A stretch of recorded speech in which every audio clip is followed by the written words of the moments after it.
Shalom Bapak Ibu, Saudara-saudari, Jemaat dan simpatisan GKI Kalideres. Kita sungguh bersyukur karena hari ini Tuhan masih menganugerahkan waktu dan kesempatan untuk kita bisa bersama-sama menikmati sapaan Gembala. Mari sebelum kita membaca dan merenungkan firman Tuhan, kita satu hati, kita berdoa. Tuhan yang baik, terima kasih karena hari ini Tuhan masih memberikan kesempatan pada kami semua untuk bersama-sama menikmati anugerah Tuhan lewat banyak hal di tengah hidup ini. Dan saat ini Tuhan, kami mau mempersiapkan hati kami untuk mendengarkan firman Tuhan. Kiranya apapun yang kami baca satu persatu dan apapun yang kami dengarkan itu benar-benar mampu masuk dalam hati kami, juga akan mampu memahami dengan baik, dan kami juga mau melakukan dalam hidup kami sehari-hari. Dalam keterbatasan, Engkau pakai hamba-Mu agar mampu menyuarakan kebenaran firman Allah pada kami semua. Dalam Kristus, Sang Firman yang hidup, kami berdoa. Amin. Bapak, Ibu, dan saudaraku yang terkasih, pasti kita tidak asing dengan nasihat yang berkata, ikutilah kata hatimu. Biasanya nasihat ini disampaikan ketika seseorang harus memutuskan sesuatu, tapi mentok gitu ya, dia bingung gak tahu harus pilih yang mana. Akhirnya orang-orang berkata dan bilang, udahlah ikutin aja kata hatimu. Biasanya kata hati kita itu benar. Nah, saudaraku yang terkasih, mengikuti kata hati akan menjadi baik jika memang hati seseorang itu baik. Tapi bagaimana jika hati itu ternyata tidak baik? Atau bagaimana jika ternyata hati itu jahat? Mungkin kemudian kita bertanya, emangnya ada hati yang jahat? Bukannya hati itu selalu baik? Nah, kita akan bersama-sama melihat nih apa yang Alkitab sampaikan tentang hati manusia. Mari kita membacanya dari Yeremia 17 ayat 9 sampai 10. Saya akan membacakannya untuk kita semua. Betapa liciknya hati, lebih licik daripada segala sesuatu. Hatinya sudah membatu, siapakah yang dapat mengetahuinya? Aku Tuhan yang menyelidiki hati, yang menguji batin untuk memberi balasan kepada setiap orang setimpal dengan tingkah langkahnya, setimpal dengan hasil perbuatannya. Di ayat yang kita baca ini dengan jelas Yeremia mengatakan bahwa betapa liciknya hati. Licik dalam bahasa asli Alkitab gitu ya, diartikan sebagai berbahaya dan tersembunyi, diartikan juga sebagai penipu atau berakal busuk. Mengapa hati dikatakan demikian? Sebab hati mampu menyembunyikan perasaan atau sesuatu yang buruk ke dalam hati, sehingga yang terlihat itu seolah-olah semuanya baik dari luar. Hati juga mampu mendua dan tidak ada orang yang dapat mengetahuinya.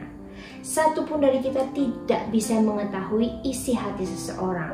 Hal ini jelas disampaikan dalam ayat 9. Hatinya sudah membatu, siapakah yang dapat mengetahuinya? Sehingga jika seseorang menyembunyikan apapun, entah hal yang baik maupun yang buruk, gak ada dari kita yang tahu. Dan gak ada dari kita yang bisa mengetahui isi hatinya. Nah, hal ini disampaikan oleh Yeremia bukan dalam ruang hampa. Yeremia berbicara ini berdasarkan pengalaman dan bukti nyata atas apa yang telah ia lihat dari bangsa Israel. Dalam kitabnya, Yeremia mencatat bagaimana hati jahat orang Israel telah menyesatkan mereka. Salah satunya terdapat dalam Yeremia 11 ayat 8a, dikatakan demikian. Tetapi mereka tidak mau mendengarkan ataupun memperhatikannya, melainkan mereka masing-masing mengikuti kedegilan hatinya yang jahat. Nah, di situ ada kata hatinya yang jahat. Yang kedua ditulis dalam Yeremia 16 ayat 12, demikian katanya. Dan kamu sendiri berlaku lebih jahat daripada nenek moyangmu. Lihat, kamu masing-masing mengikuti kedegilan hatinya yang jahat daripada mendengarkan kepadaku. Dari sini kita bisa melihat bahwa tidak selamanya hati itu baik. Ada loh hati yang jahat, bahkan Alkitab pun mencatatkan hal itu. Untuk itu dalam bacaan kita hari ini, Yeremia hendak memberikan nasihat untuk kita semua untuk berhati-hati dengan kecenderungan dan dengan arahan hati kita.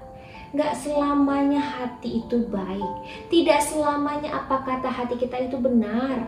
Bisa saja dengan mengikuti kata hati, justru kita terjerumus dalam dosa, terjerumus dalam pemberontakan, terjerumus dalam ketidaktaatan, bahkan terjerumus pada kesedihan yang mendalam.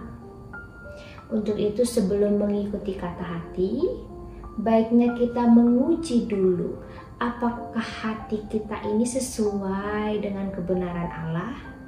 Sebab hanya dengan itulah kita tahu dan dapat menguji apakah isi hati kita selaras dengan firman-Nya atau justru bertentangan dengan kebenaran Allah. Bapak, Ibu, dan saudaraku yang dikasihi Tuhan, dari kisah bangsa Israel, kita diajak untuk bijaksana sebelum mengikuti kata hati. Sebab hati bisa menjadi sangat licik dan jahat. Kita harus uji dulu gitu ya. Kita harus mengujinya terlebih dahulu. Melihat apakah kata hati kita ini sesuai gak sih dengan firman Tuhan. Apalagi di tengah situasi yang tidak mudah seperti sekarang. Kerap kali kita diperhadapkan pada situasi-situasi berat yang mengharuskan kita untuk mengambil keputusan. Contohnya gitu ya. Kita ini lagi butuh uang banget untuk melanjutkan hidup. Tapi kita karena situasi pandemi kemudian kita diberhentikan dari pekerjaan. Dan sekarang rasanya sulit sekali untuk mencari pekerjaan. Tiba-tiba di tengah perjalanan kita menemukan dompet orang yang jatuh. Dan rupanya di dalam dompet itu uangnya banyak gitu ya. Uangnya lumayan banyak. Kemudian dalam hati gitu ya, dalam posisi itu hati kita berkata, udah simpen aja dompetnya, ambil uangnya. Kan kamu memang lagi butuh, kamu memang lagi susah.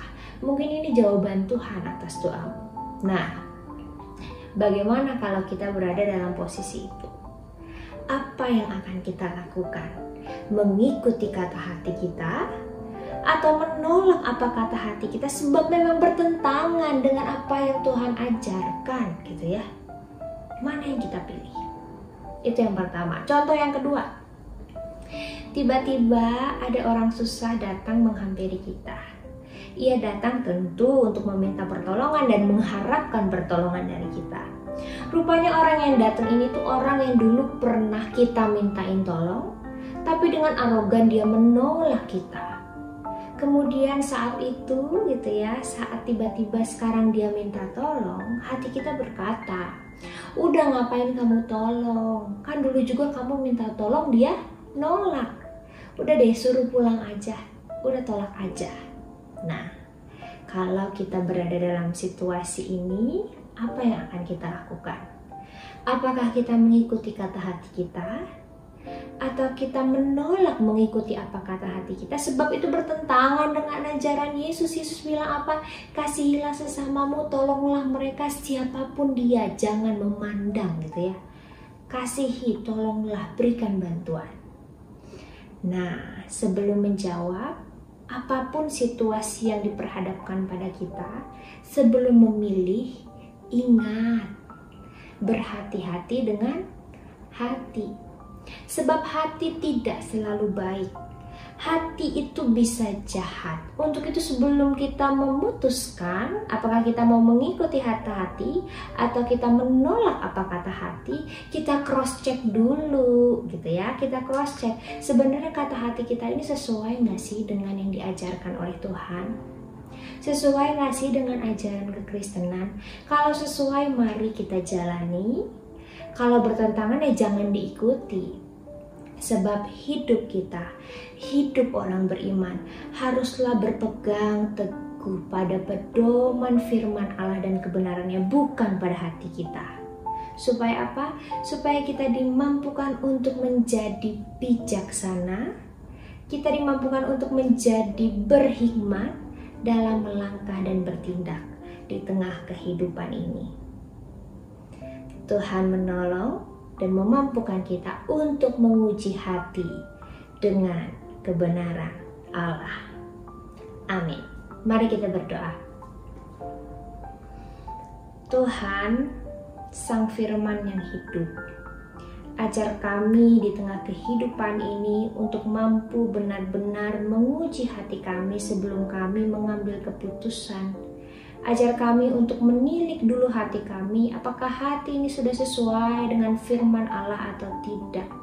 Sehingga apapun keputusan yang kami ambil itu semua lahir dari hikmat Tuhan, lahir dan berpedoman pada firman Allah dan tidak bertentangan dengan kebenaran-Mu. Terima kasih Tuhan, kuatkan kami, mampukan kami, agar kami mampu benar-benar hidup di dalam hati yang terus diuji oleh kebenaran firman-Mu. Di dalam Kristus kami berdoa dan memohon. Amin.